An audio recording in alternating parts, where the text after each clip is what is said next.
I want to talk about a Hall of Famer that I grew up watching on TV, but not as a player, as a broadcaster, alongside another Tiger Hall of Famer, George Kell.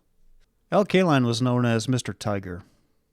He was pretty much the face of the franchise for decades, and he exemplified many of the traits by which I try to lead my life. Al had a 22-year career with 10 gold gloves, 18 All-Star games, 3,007 hits, 399 home runs, a batting crown, and a World Series championship. He had 92.8 B-WAR with a career OPS of 855. So I recently completed my collection of Kaline cards, and I thought I'd share his story with you as I show the collection. And I know I have people who watch my channel who aren't really interested in cards, but I promise you I won't bore you. I'll tell Al's story year by year as we go through the collection. So I'll start with his rookie card. This is Al's rookie card. It's from 1954. Though he played 30 games in 1953, it was too late into the season to have a baseball card. He was signed right out of high school. There was no draft yet, and he immediately played at the major league level. He was a bonus baby, and if you weren't aware, that's a term that was used in the era for guys who were drafted and signed a contract greater than $4,000. If the player signed for this much money, the club had to have him on the 25-man roster for 2 years. The intent was to prevent stockpiling of talent by teams with deep pockets, like the Dodgers. I know it's really hard to believe a team like the Dodgers outspending everyone, right? Al talked about how isolating it was being a bonus baby. I can imagine it was pretty hard because he had to be on the MLB roster. He was essentially a high school kid taking a spot away from a veteran. Guys were not quick to befriend him, and he talked about how at that time most, if not all, games were played during the day, so he had nothing to do at night. He had just too much time alone. He would sit in his hotel listening to the radio, just sitting there and thinking. I laugh because can you imagine today an 18-year-old sitting alone in a hotel room without a cell phone or a TV? He'd go nuts. When Al reported to the Tigers in the summer of 1953, he was 6'1" and just under 150 pounds. He was so skinny that the first few days in the big leagues he had to wear the Bat Boys pants. They were the only ones that would fit. On June 25 of 1953, 1 week after graduating from high school, he made his MLB debut. Can you imagine? The paid attendance that day in Philly was 2,368. He was inserted into right field, a position that he had never played in his life. He was a pitcher, a shortstop, and center fielder. But we know how it turned out. Right field in Tiger Stadium became known as Kaline's Corner. In Al's rookie season, he had what he described as a big thrill when he got to face Satchel Paige. Satch was 42 and pitching for the St. Louis Browns. There's really not much else to note in that first season. After that season, he returned to Baltimore, and he worked in a sporting goods store for the winter, back in the day when MLB players still had winter jobs. The Tigers had been planning to ride out the bonus baby rule for 2 years and let Al play every once in a while and then send him into the minors for a few years for seasoning. But that winter, while Al was working in that sporting goods store, the Tigers' starting right fielder, Steve Sauchuk, broke his wrist playing in Cuba. Sauchuk was Wally pipped. He would never play right field again for the Tigers. Heading into 1954, Al switched numbers. Just like Hank Aaron wore number 5 his rookie year before getting his famous number 44, Al wore 25 before getting his famous number 6, a number that he chose because he idolized Stan the Man. 1955, I have 2 cards. This is his 1955 Bowman with the classic old TV look, and the 55 Topps. Beautiful cards, both of them. In 1955, Al led the American League in hitting at age 20, 1 day younger than Ty Cobb had been when he led the league in 1907. He finished second in MVP voting behind Yogi Berra. Al hit .340 and had 8.3 WAR. Yogi hit .272 and had 4.5 WAR, but Yogi wore pinstripes, and his team went to the World Series. Al's team was barely 500, so I imagine that has something to do with it. If I'm being honest, Mickey Mantle should have won MVP that year. He had a 1042 OPS with more than twice Yogi's WAR at 9.5. And I know WAR was not a thing, but if you look at Mantle's stats, he led the league in home runs, on-base percentage, and slugging, and somehow finished 2 slots behind Al Smith from Cleveland. I don't know. Also worth noting that Al's batting title in 1955 was the first for a Tiger since George Kell won it in 1949. The two famous broadcasters. This is his 1956 card. 56 is one of my favorites. And here's his 57. I love this card. The 57 set I'm not really generally very fond of. A lot of the images are dark. But Al's picture here is really beautiful. I love it. That was a great card. The Tigers during this era were just terrible. I need to mention that Al managed to steal 137 bases in his career, which is pretty amazing. If you weren't aware, Al had, forgive me if I mispronounce this, osteomyelitis as a kid. It's a bone infection caused by bacteria, and it can be cured with antibiotics, but in Al's case, it had progressed to a point where he had to have a dead bone removed from his left foot when he was 8 years old. He had to learn to run on the side of it, and his foot, now deformed, was often painful. It would be a burden that he would have to endure the rest of his life, and it often caused him incredible pain. Most people never even knew about it. The surgery left him where only 2 toes touched the ground when he walked. He described the constant pain as something like a toothache in the foot. Not really debilitating, but it just never went away. From 57 to 1967, Kaline won 10 Gold Gloves, losing only once in 1960 to Roger Maris. This is his 58 card. This is one of the few raw cards that I have. I got this from my buddy John years ago. This is the white letter version. There's a yellow letter version that is significantly more rare than this one. And this is another one that someday I'll probably end up replacing with a better centered copy. But for now, it'll suffice. Here's his 59 Topps, another beautiful card. I love the 59 design. That really colorful set. Bob Gibson's famous rookie in that year is the pink one, and it's just a really beautiful set. I love the font used. I love the card. In 1959 was significant for Al. He was hitting .351 when he was hit in the face by a bad throw from Orioles second baseman Bailey Gardner and broke his cheekbone. There was a possible trade being worked that would have sent Kaline to the Yankees. The Tigers, again, during the Al's time to this point, they were just mediocre. In 53, they were almost a 100-loss team. 54, they were, 18 games under 500. Then basically a 500 team for 55. They won 82 games in 56, 500 team for 57, 58, and 59. And expenses were being cut in Detroit. In spring training in 59, the Tigers threw a 25th anniversary party for the 1934 AL Championship team and asked the city of Lakeland to pick up the tab for the food and drinks. Unbelievable. That year, the employee lunch program was reduced, ticket staff cut in half, and ball players were limited to 2 clean towels in the clubhouse per day. But Mickey Mantle and Whitey Ford had pulled Al aside and said that the Yankees were going to offer Moose Skowron and some prospects for Al. But before anything could be finalized, Skowron broke his wrist, and that was that. A few years later, the Yankees offered Detroit Roger Maris in trade for Kaline straight up, but the Tigers declined. In 1960, Al was involved in a little controversy that seems almost laughable today, given the state of baseball. This is his 1960 card, one of my favorites, one of my favorite sets. I love the classic design of this. I love horizontal cards.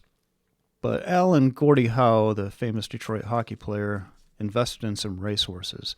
Tigers president Bill DeWitt got involved, and Kaline sold his share and had a press conference to apologize. The issue, you see, there was some concern that even tangentially being involved in gambling of any nature could lead to problems.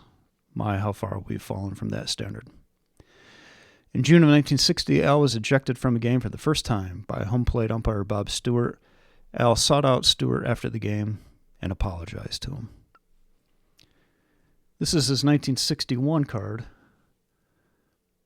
Not bad. I'm not a huge fan of this set design, but It's a pretty good image. If you have a keen eye when looking at Al's baseball reference page, you may notice something unique in 1961. It was the first time in his pro career Al played third base. He actually had 2 games at third in his career, once in 1961 and once in 1965. In 1962, Al was hitting .345 when he dove for a ball in right field and broke his collarbone. Tigers pitcher Jim Bunning said, "I sat on the bench that day hoping that Al would catch the ball, and I spent the rest of the season wishing he hadn't." The collarbone caused Al to miss 57 games. In Kaline's biography, writer Jim Hawkins says that Kaline missed over 500 games in his career on the disabled list. Al said he never had little things like pulled hamstring or something. It was always something big like a broken bone. This is his 1963 card, and I just absolutely love this card. It's a young Kaline finishing his swing. I love the set design. I love the colors. Just a beautiful card. In 1963, Al was in a fight for another batting title with Carl Yastrzemski, but a knee injury from an outfield collision earlier in the season hurt him down the stretch. In 1963, Al finished second in MVP voting, again to a Yankee. This time, Elston Howard, who hit .287. I think Yaz should have won that one, but Boston was a 7th-place team. And again, the Yankees were a World Series club. But 1963 got off to a bad start with the Tigers in 8th place in the American League by June 1, and by mid-June, Al was hitting .353, but the Tigers were in 9th. That's when the Tigers fired manager Bob Sheffing and the entire coaching staff and hired Charlie Dressen. It was the first time that an entire staff was fired mid-season. This is his 1964 card, one of, I think, his best looking. I love the set design. As a graphic artist, I love how his head and the hat kind of break out of the frame. It's just a fantastic card. Great photography, too. Whoever took the photo, don't know who that was, but just a great shot. Awesome card. In 1964, Sports Illustrated's Jack Olson wrote that Kaline is one of the last of an almost prehistoric type of ball player. The kid who makes it not because of his physique, but in spite of it. So sort of a backhanded compliment there. But in early 64, Kaline was visibly hobbling. The team physician, Dr. Russell White, evaluated him, and his foot was just getting worse. The tendon on his big toe was swollen and inflamed. The doctor said that he couldn't believe that Al was able to run at all. We'll never know how much pain he endured from that foot or what his career numbers could have been with 2 healthy feet. But he was eventually fitted with a custom cleat with extra padding and a metal plate to protect that big toe. But the pain never went away. He received multiple cortisone shots over his career, but after the 65 season, he had another operation. His big toe had curled up and over the toe next to it. The doctors had to break his big toe to reset the bones. Sounds brutal. This is a 65 card. Okay, so as much as I said I love the 64, I love the 65 maybe even more. This is just, gosh, it's a beautiful card. In 1965, Al spent time on the DL, this time for a hand injury from diving for a ball. He missed 18 games in August when he tore rib cartilage. Great card. Here's a 66 card. And then here's a 67, probably my least favorite card of the 1960s. On June 15 of 1967, Al went 3 for 4 and got his 2,000th hit. A reporter suggested to him after the game that he might get to 3,000, but Al said, with whose legs? He didn't think he'd make it, but he did, finishing with 3,007. I was born in 1971, so I have to say that what I know about 1967 is only things that I've heard from my parents and what I've read, so not first-hand experience. But I wanted to point out that my parents were in high school in 67 in the city of Detroit. They went to Southeastern High School on Detroit's east side. And my mom used to tell stories of how the National Guard came to her high school, and my dad told stories of him and his brother guarding their house with rifles to prevent people from burning it down. If you weren't aware, in 1967, there were some pretty tough race riots in Detroit. The whole thing started in July 23rd with a police raid on what is known as a Blind Pig, an illegal bar and gambling operation. And things got quickly out of control. And in a short time, there were over 2,500 buildings burned, 7,231 arrests, and 43 deaths.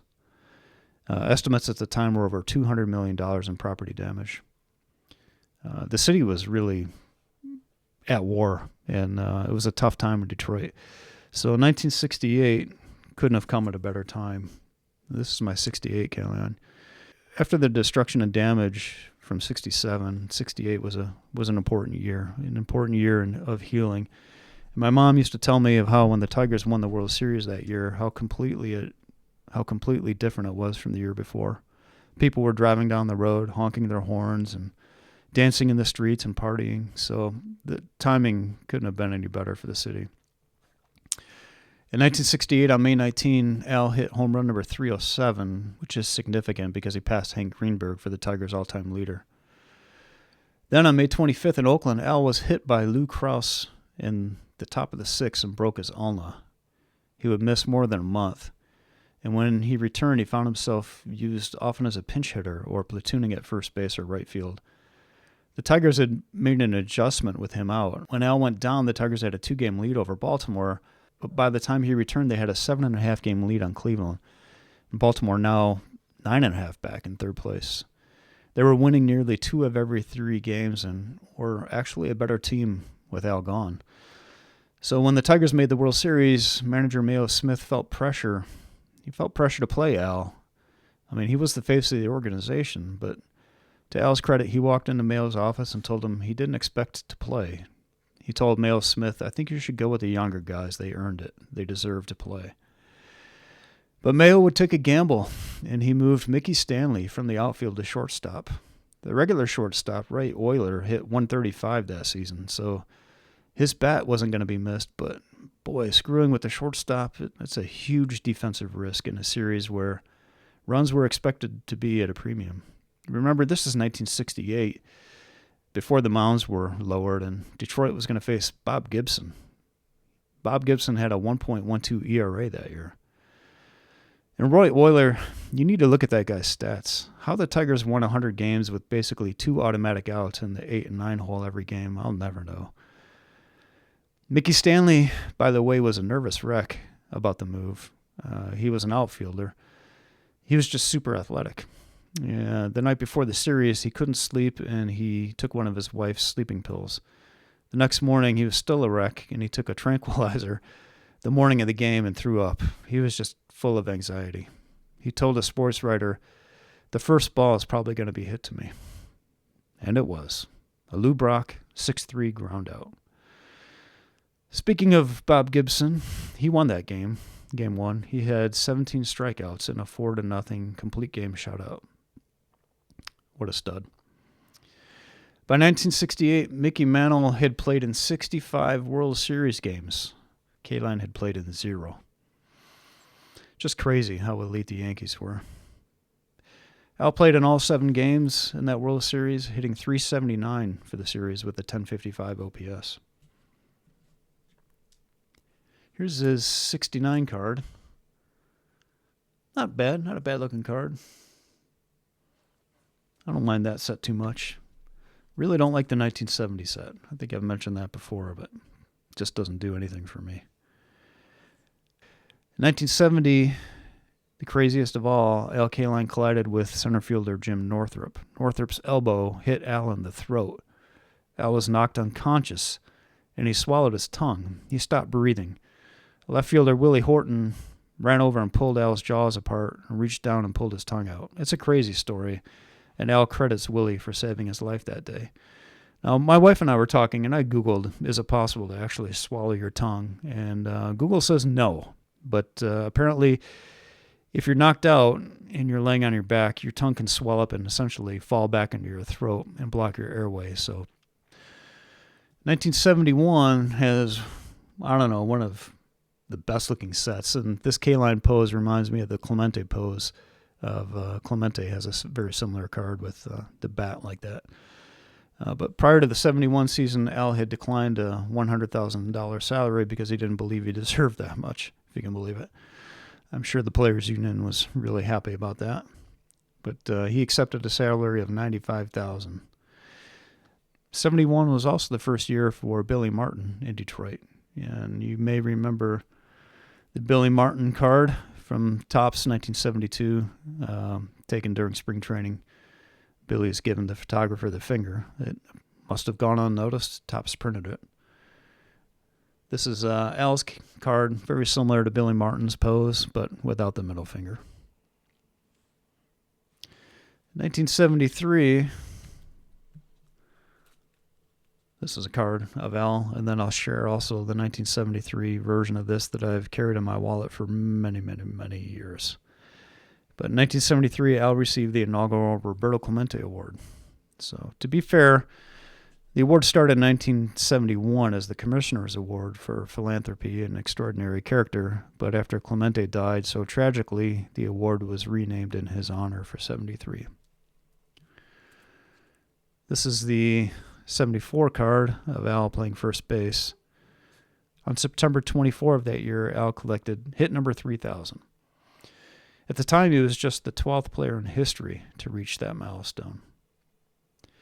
And on October 2 of '74, Al played in his final game. It's sad to say the attendance at Tiger Stadium that day, 4,671. Oof. And finally, here's a 1975 card of Al, 74 highlights card. It's the last card I have of him. I draw the line at 75. There have been many cards made of him after his playing days were over, but nothing that I care to collect. Chuck wanted me to mention in 1980, Al was elected to the Hall of Fame on the first ballot. He was just the 10th player in history at that time to be a first ballot electee. He was voted in on 88.3% of the ballot. Mickey Mantle had previously been elected on 88.2% of the ballot, if you can believe that. Just seems ridiculous.